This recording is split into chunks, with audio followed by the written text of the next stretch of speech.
Today, we're at Crosby Farm Regional Park to talk about how to stay warm and safe in the winter. Luckily, I'm here today with my friend Asha from St. Paul Parks and Rec, who's going to show us all of her clothes and how to stay warm. We know that being outside is good for both your physical and mental health, but it's no fun if you're cold. Asha, want to show us what you got? Absolutely. I brought half my closet. Can't wait to see it. There's a saying, it's not bad weather, it's bad clothing, right? And so really how you dress is going to set you up for success to be outside. I'll start, I guess, with my hands. I have gloves on right now. Mittens are going to be the warmest, but sometimes you need the agility of a glove. I also wear glove liners, which help just to add a little bit more warmth. So for your 3 layers that you need a base layer that's pretty skin tight. So an example for me would be, I've got these long underwear right here. Then you need an insulating layer. So I wore fleece pants. And then you need a windproof layer, ideally one that's rainproof, but it doesn't have to be. Same with the top, right? So I've got my base layer. I've got 2 of these on actually. Just a long sleeve shirt that wicks moisture away. Then I have my insulating layer, so there's a little bit of fleece in here to keep me warm. And then this has a tiny bit of fleece, but also is pretty windproof. And really, so it's keeping the hot air inside of my jacket, and so I'm able to stay pretty warm. This jacket I picked up just a couple weeks ago. It's a $200 jacket that I got on the clearance rack for $22. This down jacket right here my sister gave to me, so it was free, but it was from Costco, and I don't think it was more than probably $30. And I've had this for probably 10 years. You can see too, I mean, I've even electrical taped the pocket back together. I get it on discount at, Marshall's or Sierra, sometimes Amazon. What I'm wearing today is good for like a moderate activity, not, an all-out run, but not just sitting.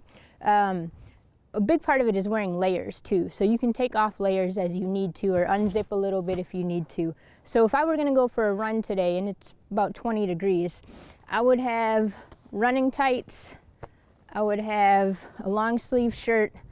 I'd probably wear a vest. This vest has a hood, which is really nice. So not only can you unzip it, but you can also, put the hood up and down. And then I'd probably wear a lighter hat. So something like this that'll keep my ears warm, keep me warm, but not overly hot. And then I would throw on probably an extra pair of gloves too. When it's snowing, if I'm running outside and it's snowing, I'll wear these shoes because they're waterproof and they're a little bit taller, so I don't get snow down in my boots.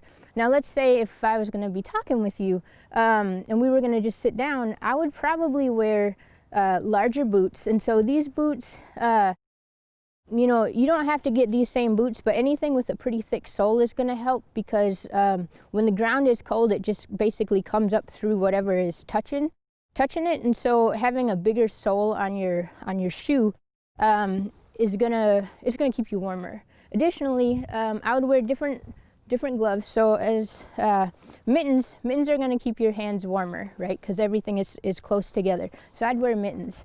I'd also probably switch the fleece I'm wearing, which is kind of thin.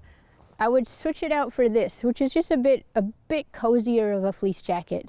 I got this at the Goodwill several years ago. The pockets don't always work, the zippers don't work, but it works really well for, if I'm going to be more sedentary. This jacket comes out every now and then. This is just a huge jacket, and sometimes I feel kind of embarrassed to wear it, but really it keeps me really warm. And so it's a great option for if I'm just sitting around with a friend or by myself. I've found this to be a great option. So in my bag, I'll bring dry socks, always nice to change out of. Additionally, sock liners can be really nice to have under your wool socks or whatever socks you're wearing. I sometimes might bring a piece of cardboard or a small cushion to sit on if I know I'm going to be sitting down for a while. I bring hand warmers. You can get the disposable ones or you can get reusable ones where you just bend this thing back and forth a few times and then it heats up on its own and you can reuse it again. What else do I bring? I bring a phone just in case. Both to take pictures, but also in case I need help or assistance in some way. And, of course, I bring my water bottle.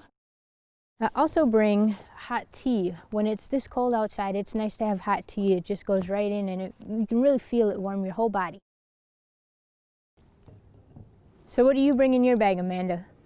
So usually when I'm out on a trail, I'm out with my 2 small humans. So my bag is really focused on how to keep them moving. So I usually bring a couple granola bars, maybe a piece of candy when I get desperate and they refuse to move any farther. I bring backup mittens in case they get wet. They're notorious for finding water and putting their hands directly into it. And I think that's about it, along with the same things that you said. Also sometimes a mug of hot cocoa, similar to the tea. It warms them up quickly, which is really helpful. And I always have a little first aid kit. Half the time they just want the Band-Aid as a sticker, but whatever you need to do to keep that kid outdoors, moving longer, is great for their physical and mental health just as well as mine. Thank you, Asha, so much for your time and all your expertise. You're welcome. If people wanted more information, where would they go? Yeah, I would say just look up St. Paul Parks and Recreation and you can find a lot of information on our website there. Great, thanks. Let's pack up your stuff and let's go on a walk to start getting our bodies moving. I'm gonna take this jacket. For sure. I'm just gonna borrow it for a moment, Asha. My thighs are freezing. And I hope that the rest of you get out and find your hidden gem in the regional park system. And remember, stay safe, stay warm, and stay connected to the outdoors.